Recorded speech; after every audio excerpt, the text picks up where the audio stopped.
the guy's name?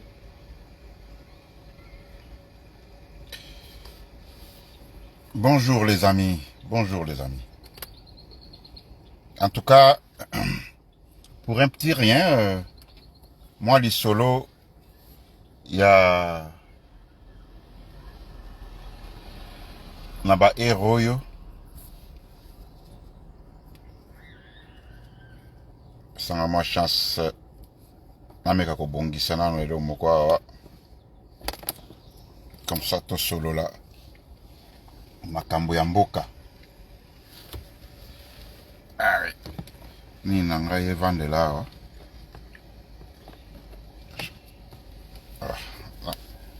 Asimba onka boye kaka. Voilà.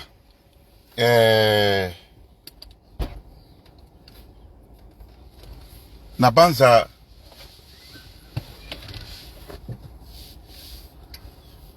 to solo la makambo ya politique ya mboka na biso.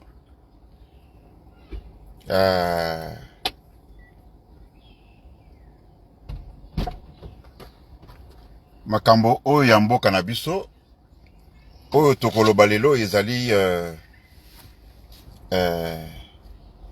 bongisa nano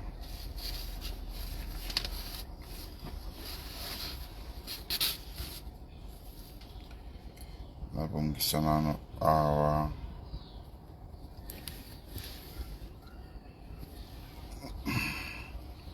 nabongisa nano awa moi biloko oyo ebonga moi bien et alors toyeba ndenge nini tokosala bolimbisi mwa moke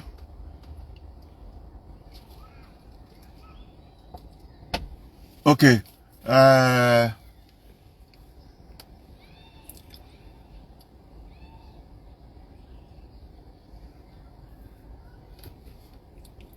lelo tokolobela likambo moko bandeko na ngai ezalaki benda bika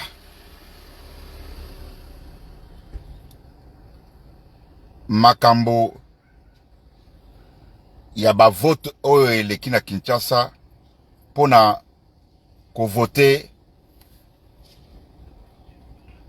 président ya Assemblée nationale.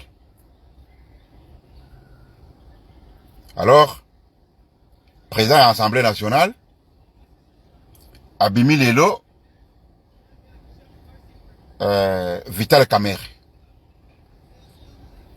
Mais, na ba calcul ya IDPS,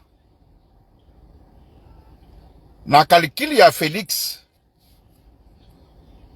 il fallait pas que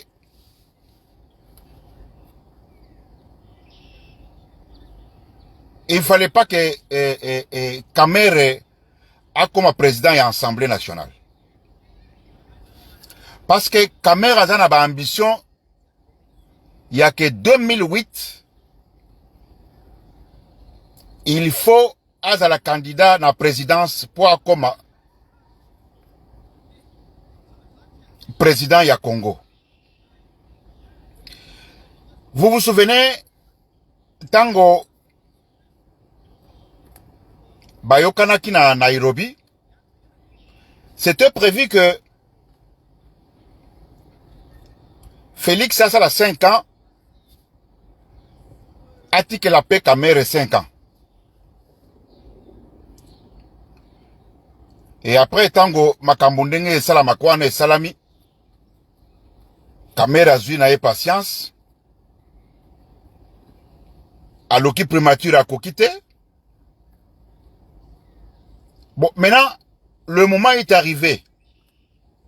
Parce que Félix n'a pas calculé naïe. Et zalaki ke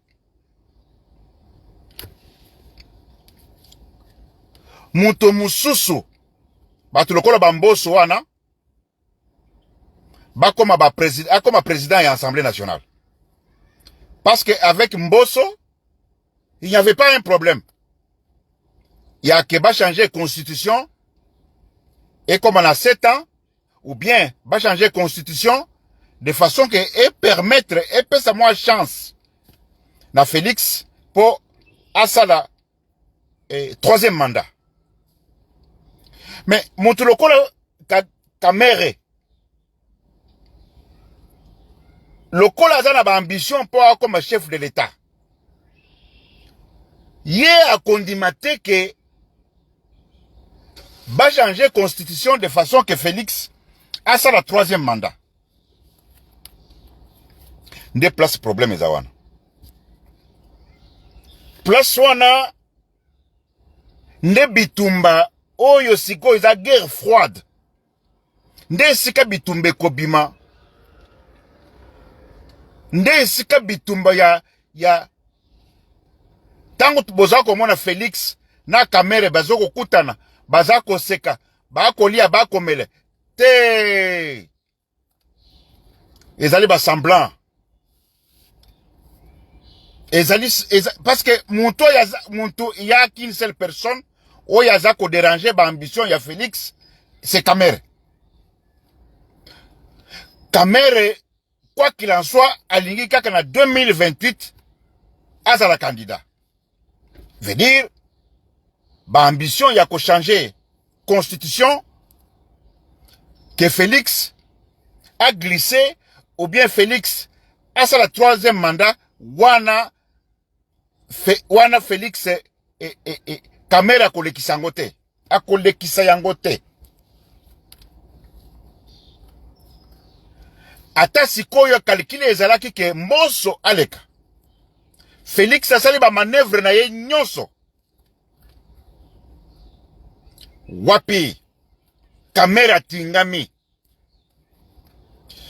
na ndenge kamera tingami lelo oyo kamera akomi président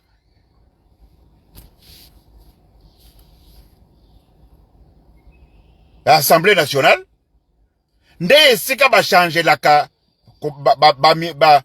constitution nde esika ba changer ka ba loi nde esika ba sala ka ba donc veut dire lokola za wana à cause de la siko na ba député na ye tala lelo ba voter na combien c'est plus de 350 personnes ba oyo ba député ba oyo ba voter ye veut dire que kamera za majoritaire veut dire que mbongo ekotambola de façon que ba loi oyo Félix alingaka sala ke asala troisième mandat ekoleka te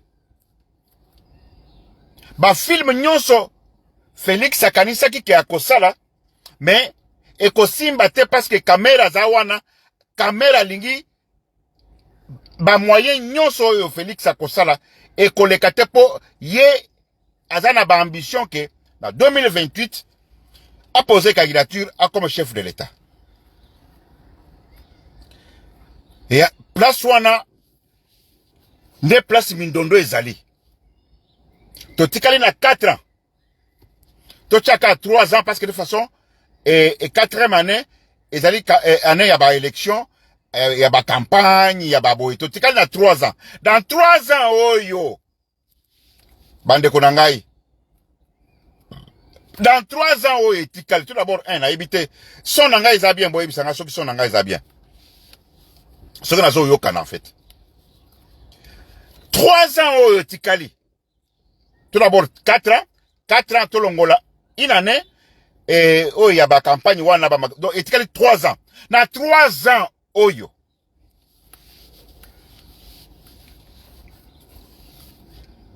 Na 3 ans oyo Tikali oyo.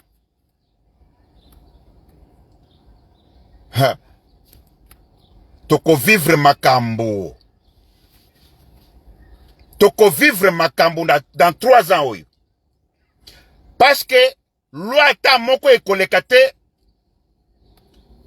oyo ko pisala ke Félix a glissé. Loi ta moko ekolekate oyo ko sala ke Félix a sa la troisième mandat. Loi moko ekolekate donc veut dire que kamere lokola vandi place wana. Avandeli sikoyo ba film nyonso Félix aliga eko asala ekoleka te. Tala le pourquoi Félix abundaki nyonso asali par tous les moyens de façon que caméra le kate. Mais caméra tingami les loyo azue bonga. Et maintenant film et bandit. Mes chers amis, je vous jure, film Combat mortel et bandit siko yao. Entre Félix na Kamere, combat mortel. Ba oyo ba ko bomba vidéo na ngoyo ba bomba ngo pourquoi parce que ba film oyo toko vivre. Ba épisode oyo toko vivre. Na temps oyo tikali oyo. 3 ans oyo tozana ngoyo. Ezali 3 ans ya guerre. Ya Félix na Kamere. Félix Akolinga a modifié constitution et permettre hier à la troisième mandat à continuer ndenge baba Denis Sassou Nguesso à salaka ndenge Yasimbe asali epa na yekuna babilo ndenge wana. Donc bitumba ezali makasi di boswawa entre Kamere na Félix. Tango boza komona baza okutana baza kosolola ezali hypocrisie. Mais na fond ya motema na bango babiloko nyonso baza ko planifier. Baza ko planifier de façon que batu nyonso ya Kamere bazali prêt pour na koloba très bien que jamais Félix a modifié constitution oyo koko permettre ye à ça la 3e mandat, à ça la 4e mandat. Donc place soit na bitumbe za somo batona basa déjà ba mi préparé. Équipe ya Félix P essaie mi préparer de façon que ndenge ni ba ko modifier constitution de façon que Félix a continué 3e mandat, 4e mandat ndenge ba Denis Sassou Nguesso basala ka ba biloko ndengwana.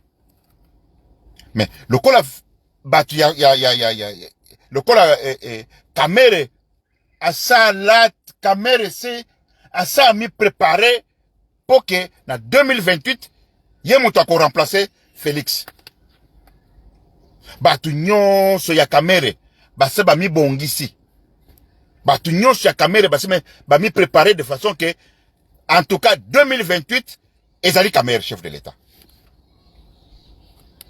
Mais et pas iboye Félix pena batunaye bazo bongisa ndenge ni bakoko modifier bakoko changer constitution de façon que basa la 3e mandat 4e mandat batika na pouvoir libéral. Mais siko lokola Kamere siko leloyo a commis siko président ya conseil ya pardon ya assemblée nationale et sika ba loi et salamaka et sika ba votaka ba loi et sika ba ndimaka ba loi Kamere a kolekisa loi ta mokote oyo koko sala ke Félix a ça le 3e mandat, Félix a modifié constitution. Nde yango na yebisi bino ke non. Ce n'est pas possible. Bitumba oyo ekozala bitumba moko ya kosakana te. Bitumba oyo en tout cas 3 ans oyo etikali oyo. Tolongola inane wana inane ezaka inane ya ba campagne. Totka na 4 ans. 4 ans tolongoli ane moko ene ezaka ya ba campagne. 3 ans oyo tozali oyo makambo ekosala na kati ya Congo baliwe baninga baliwe ekosala na kati ya Congo. Parce que jusqu'à tel point que bima clair boye bitumba ya Félix na Kamere.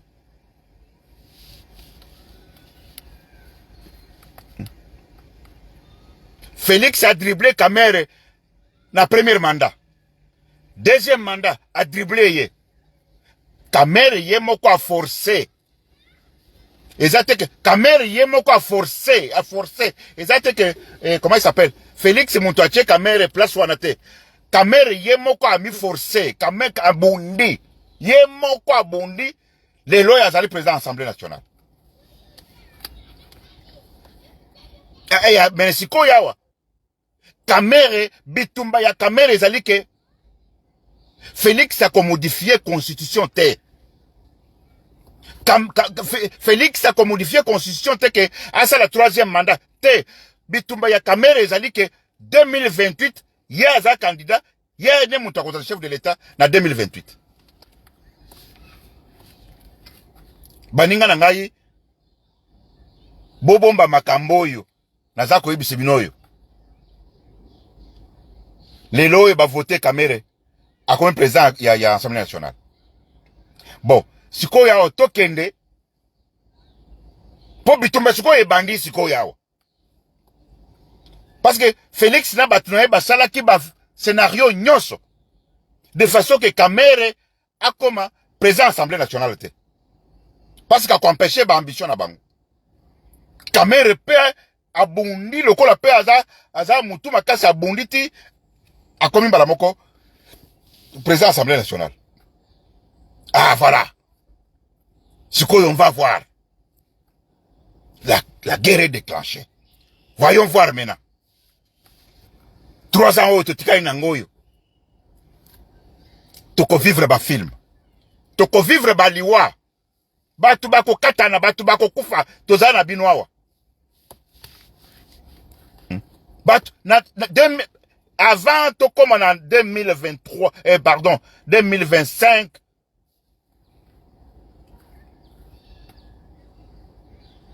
donc, toko vivre ko sekaya Félix na Kamere eza lokuta. Comme ko sekaya Kamere na Félix eza ya lokuta. Batu mi balwa na bako bomana. Toza na binwawa.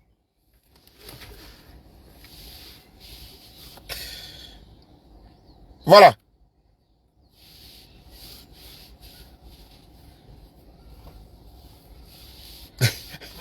Arrête mbombo. Azo finga ngai. Na sale loko nini bandeko. Abioko yate. Ah, mengana fa mama Ariete. Ozo finga la nini? Ngana fandi awa. Mwasi na ngana bana bazali awa. Na yakulu nini? Mwa bana. Ozo finga nga pamba. Ozo finga nga na sale nini? Ngana ko sala analyse na ngai. Soko osala ya yope. O sali pe analyse ya yote. Yope osala téléphone. O zape téléphone na ngai. Na ko minenge nini? Na zaka ndenge na zala kata. Mongongo zaka mongongo na ngamoko yo. Ozo finga nga pa mama. Na ko sala ba analyse na ngai tout comme yope ko sala na yo ya yo. Mutu na mutu aza indépendant. Na oya osala nini? Mwasi na nga azali yao. Bana na nga bazali yao. Siko kuna oya osala nini?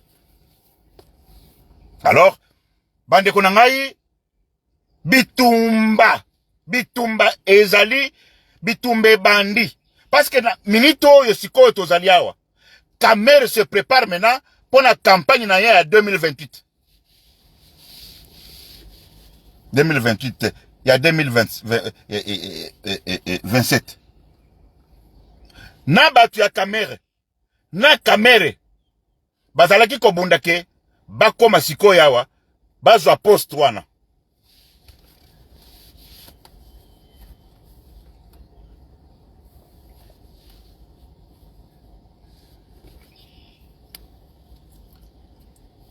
omoni ndeko na ngai Jackson Mbata oyo eza analyse na ngai ya yope na oko finga oke oza bololete ya yo na ndimi yango olobi bien que il est pesada na 150 députés boy na boy eza analyse na yo papa ngana fingi yote oza pe na ya yo makanisi mais analyse pe ya ngai nde oyo naza kosala oyo to finga na pourquoi ko finga na eza solution te omoni eloko mosusu oyo biso baluba tozangisi Félix pouvoir eza pona kofinga tozala monoko ya kofinga na facilement tozala monoko moko ya kofinga na facilement. Donc c'est pour vous dire très bien que ce qui monte aza ko sala analyse na ba makambo ndenge eza koleka yo za na makanisi na yo eza ya ngai te ngai pe na za makanisi mususu yo pe za makanisi mususu mais to sala ka ba analyse politique de façon que total ndenge nini mokili eza kokende Alors, yango na lobi ke to bundate, to finganate, mutuna mutu basa mutuna. Eza politique te. Mutu sa sa analyse na ye. Mais analyse on nga za kosala ezali pona koloba très bien que bitumbe bandi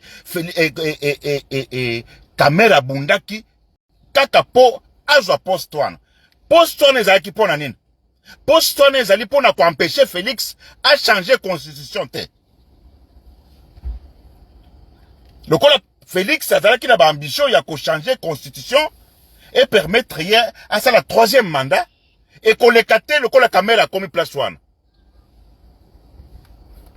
Et qu'on les kate lokola Félix azalaki na ba ambition à poser candidature les sous.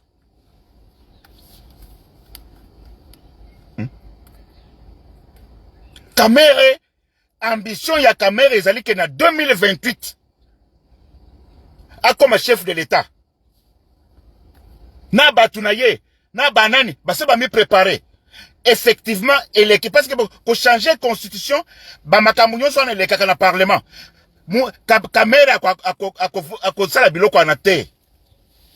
Tala pourquoi Félix azalaki ko bundake attaque ezalaki clarté. Ba bundi de façon que Kamera comme président de l'Assemblée nationale. Mais bah quitter.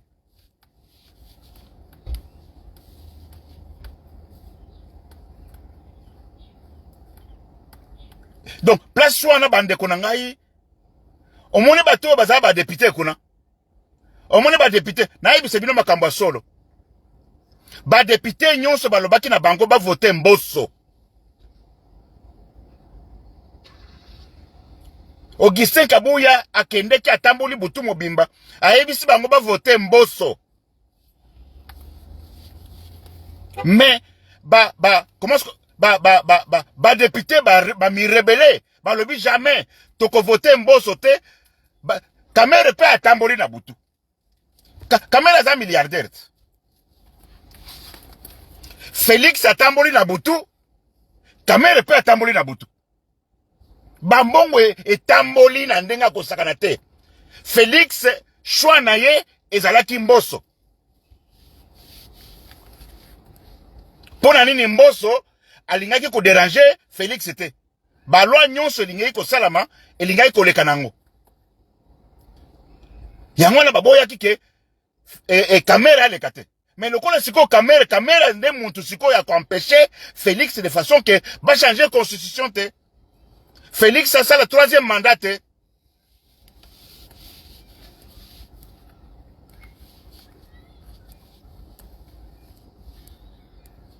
Donc, mokili zandenge wana. Donc, bitumba ou toko vivre. Parce que si ko ya autotikali na 3 ans, 4e année, ezali année ya ba, comment est-ce qu'on appelle ça? Ya campagne.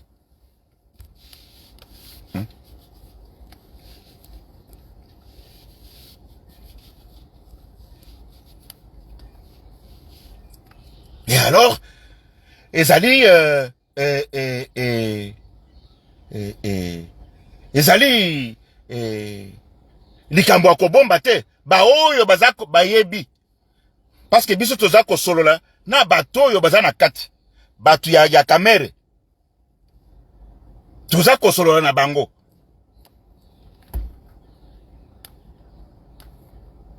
batu ya IDPS tozako solola na bango. Donc bitumbe tozana ango siko yawa koleka bitumbe ya M23 ezali bitumbe ya Kamere na Félix na minute oyo batu bakokufa na zo ibisa bino batu bakokufa pona periode oyo totikali nango ya 3 ans bolongola 4e année wana 4e ya campagne.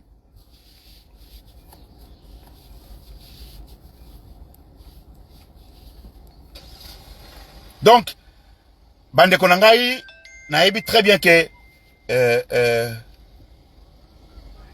tozali wana ezalaki ndenge to sololi na yoki batu ya UNC badenge makambo baza oloba na batu ya IDPS ndenge baza oloba veut dire que na minute oyo botala ba mikolo eza kokende liboso awa bitumbe kobanda